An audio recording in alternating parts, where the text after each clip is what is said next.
Hello and welcome. Another MK18 video, you might say.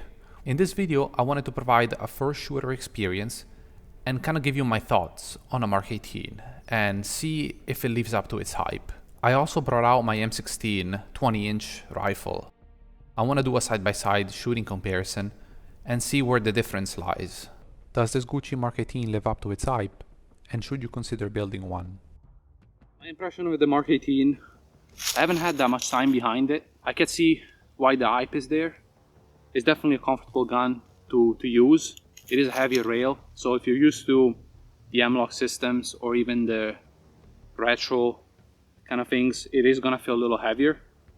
In hindsight, that kind of helps out when you're shooting. It feels a bit more front balance, in my opinion. The recoil impulse is definitely, if I would have to describe it, it would be a little less sharp than what you get out of a A2 flash hider.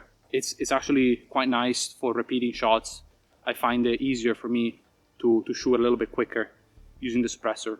And obviously there is also reasons why, you know, the gas systems and things of that nature. This rifle has an L3 angle. I don't have much experience with it, so I'm not gonna comment. The Arisaka Lie is mounted on a Surefire pressure switch, and then the EOTech EXPS3.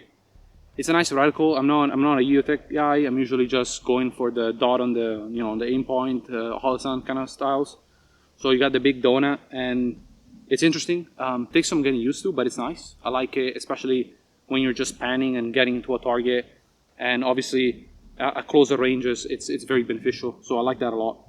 And then overall, the shooting experience is nice.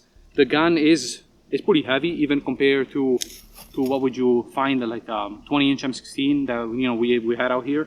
It's a pretty heavy gun for the length, which it's kind of a different feel. But also the length being a short barrel rifle, shorter gun definitely helps in maneuvering.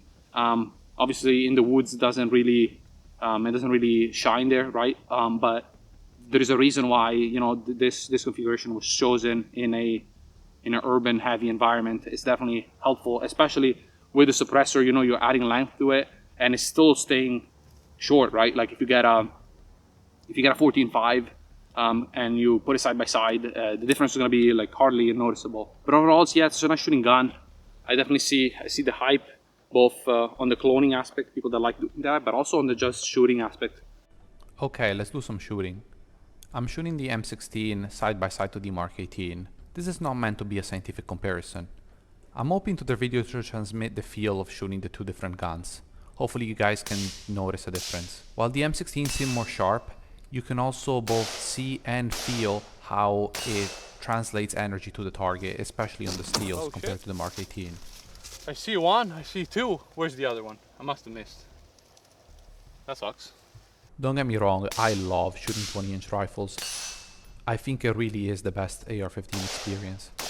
But I gotta say, I also really like the MK18. It really is a nice shooting experience.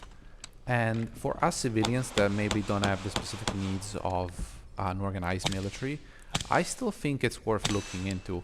If it's something that you like just purely based on cosmetics, that's probably a good enough reason to go ahead and build yourself one. Obviously everybody has different needs and everybody has different preferences, but personally, I definitely see the appeal. Overall, this video is kind of short. I am learning new methods and techniques to film and provide entertainment. I am relearning some cinematography skills and trying to put them into the test. So hopefully you guys like this, and let me know what you guys think of the new production value I'm trying to bring to the table. Thanks a lot for watching, and I'll see you in the next one.